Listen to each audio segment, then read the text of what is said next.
Так,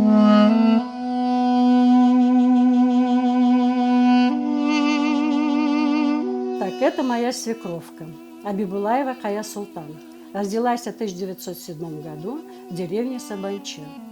Во время войны она была военным медиком и партизанкой.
Это моя внучка, Топчиева Кая Султан.